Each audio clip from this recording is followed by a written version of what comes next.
Brought to you by V-Guard, co-powered by Sensodyne. Shirdi लोकसभेसाठी आज मतदान पार पडतंय आणि महायुतीचे उमेदवार सदाशिव लोखंडे यांनी देखील मतदान केलेलं आहे, आपल्या मतदानाचा हक्क बजावलेला आहे। सपत्नीक त्यांनी आज मतदानासाठी या ठिकाणी पोहोचून मतदान केलेलं आहे। महायुती महाविकास आघाडी ही जी लढत आहे ती सरळ दिसत होती, मात्र वंचितने देखील त्यात उडी घेतली। काय वाटतं, वंचितचा काही या तुमच्या मतदानावर काही परिणाम होईल? ह्या ठिकाणी लोकशाहीमध्ये सर्वांना उमेदवारी करण्याचा लढण्याचा अधिकार आहे आणि तो रिझल्ट देण्याचं काम हे जनतेचं मतदाराचं आहे। त्यामुळे कोण काय होईल त्यांना अधिकार म्हणून लढण्याचा अधिकार आहे ना। त्या ठिकाणी 2 असेल 3 असेल 20 असेल लढणार आणि जनता ठरवणार कुणाला पाठवायचं ते। वंचितचा तुम्हाला डायरेक्ट फायदा होताना चित्र दिसतं। आता लोकशाहीमध्ये एक मत सर्वांना भारी आहे, त्यामुळे कुणाला मतं देतील मतदाराचा अधिकार आहे आणि तो मतदाराचा अधिकार आम्हाला मान्य आहे। जर ते त्याचा विषय नाही, आम्ही कुणावर ऑब्जेक्शन घेणार नाही, कारण मताचा खरा वापर मतदार करणार आहे। देखिए, उनका काम है अफवाह से गर्मी बढ़ाना और हमारा काम है माहौल को ठंडा रखना। हमारा नेता कैसा हो जो माहौल को रखे ठंडा वैसा हो। अब की बात वी-गार्ड एयर कूलर का चमत्कार। ही जी निवडणूक आहे, खरं बघितलं तर बाकीकडे जर प्रचार बघितला तर तो देश पातळीवरचा होता, मात्र या ठिकाणी स्थानिक मुद्द्यावरच निवडणूक लढली गेली। पाण्याचा प्रश्न असेल, MIDचा प्रश्न असेल, असे जे स्थानिक मुद्दे आहेत त्यावर ही निवडणूक लढली गेली। कसं वाटतं आणि कसं पाहता जे आरोप प्रत्यारोप झाले? ह्या ठिकाणी खरं म्हणायला गेलं 2014-2019ला ह्या मतदारसंघाच्या जनतेने मला निवडून दिलं आणि 45 वर्ष रखडलेल्या कामाला गती देण्याचं काम आहे। आता 2005चा जो काळा कायदा झाला त्यातून खरं ह्या मतदारसंघामध्ये शेतकऱ्याला सोडवायचं असेल तर डबल इंजिनचं सरकार केंद्रामध्ये आणि राज्यामध्ये इम्प्लिमेंट झालं पाहिजे आणि त्याचा खरा वापर देशामध्ये हा शिर्डीला 40-45 हजार कोटीचा ह्या ठिकाणी घाटमातेचं पाणी अडवण्याची भूमिका असेल। त्या निवडणुकीमध्ये मोठे मुद्दे होते आणि मी 2014ला खासदार झालो, तो सन्मान शिर्डीचा खासदार म्हणून मला लाभला। त्याचं एकमेव बक्षीस म्हणून निलवण्याचं काम केलं आणि 2024ला आम्ही घाटमातेच्या पाण्यासाठी प्रयत्न करू।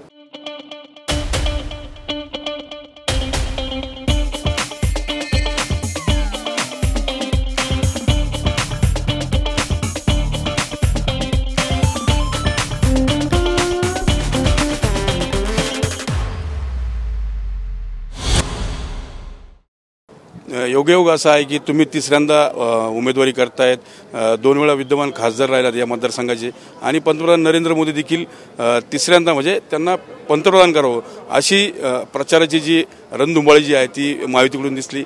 हा योगायोग आहे। काय वाटतं, ही जनता तुम्हाला आता शिर्डीत स्वीकारेल का? या ठिकाणी खरं म्हणजे 2014-2019 या 10 वर्षाच्या काळामध्ये आम्ही आरोग्याच्या संदर्भात 5,000 रुपये इन्शुरन्स कव्हरेज जे लाभधारकाला दिलं, ऋणाला दिलं। या ठिकाणी 25 किलो धान्य, प्रत्येकी व्यक्तीला 5 किलो धान्य, म्हणजे एका कुटुंबाला 30 किलो धान्य देण्याची भूमिका मोफत मोदी साहेबांनी केलेली आहे। ह्या जलजीवनच्या मिशन प्रत्येक गावात पाणी पुरवठा योजना आणि प्रत्येक घरामध्ये नळ देण्याची भूमिका। पंतप्रधान सन्मान योजना आहे जे राज्य आणि केंद्राकडून 12,000 रुपये देतात। राज्य शासनाने 1 रुपयामध्ये इन्शुरन्स करण्याची आणि अनेक योजना आहे महाराष्ट्रामध्ये आणि आपल्या शिर्डीमध्ये। नेवाशात ज्यावेळी अवकाळी पाऊस झाला त्यावेळेस 65 मिलीमीटर पाऊस 1 दिवसात पडला तरच ही नुकसान भरपाई कर शासनाने नियम बदला। मी युती शासनाचे या ठिकाणी मी आभार मानणे, एकनाथ शिंदे साहेब, देवेंद्र फडणवीस साहेब, अजितदादा पवार व्याख्या बदली केली, कारण ह्याच्या अगोदर काँग्रेसचं सरकार होतं ना, त्यांनी व्याख्या बदली केली ना। सतत पडणारा 4 दिवसात 3 दिवसात 8 दिवसात हे शेतकऱ्यांचे पिकं जात होते, पण त्याच्यावर पॉलिसी होत नव्हती। म्हणून हे सरकार मदत करणार आहे, 1 रुपयामध्ये इन्शुरन्स करणारं सरकार। थोडं कांद्याचे भाव वगैरे कमी जास्त झाले, परंतु न्याय देण्याची भूमिका हे नरेंद्र मोदी साहेब असेल किंवा युतीचं शासन असेल, न्याय देण्याची भूमिका दिलेली। झिंझिण्यांपासून त्वरित आराम मिळवा सेन्सोडाइन रॅपिड रिलीफ बरोबर। समोरचे उमेदवार भाऊसाहेब वागचौरेंनी भाषणातून अनेक वेळा प्रचार केला की मुंबईचं पार्सल मुंबईला पाठवू, पण तुम्ही आज मतदान शिर्डीत करताय, म्हणजे हे आरोप खोटे होते? अहो त्यांचं पार्सल 3 वेळेस ह्या शिर्डीच्या लोकांनी रिजेक्ट केलेलं आहे, त्याची चिंता करायची. मुंबईचं पार्सल लोकांनी स्वीकारलं आणि स्वीकारून मी 3ऱ्या वेळेस मतदान करतोय. म्हणजे मी मतदार पण आहे, मी रहिवासी पण आहे आणि मी खासदार पण आहे. आता ते रिटायरमेंट झालेल्या माणसाचं काय दिवस गेला तरी समाधान मानतं. आणि त्याचा चेहरा बघा, त्याचं मी व्यंगवर बोलणार नाही, पण त्याची विल पॉवर पाहिजे. इच्छाशक्ती असेल तर काम करू शकतो.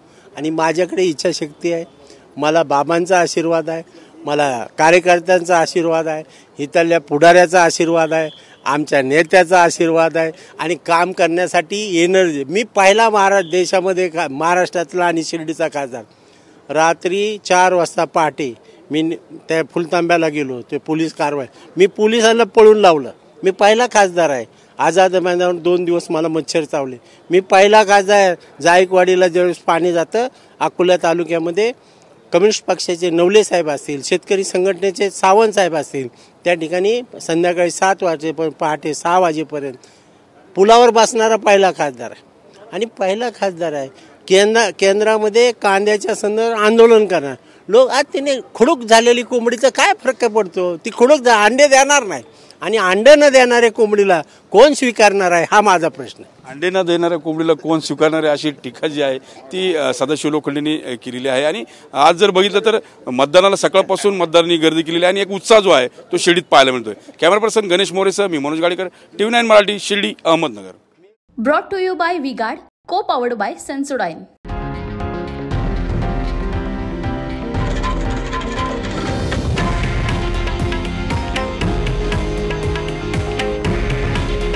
हे आहे देशातील नंबर 1 न्यूज नेटवर्क आणि आपण पाहत आहात TV9 मराठी. काळजी तुमची, हित महाराष्ट्राचं.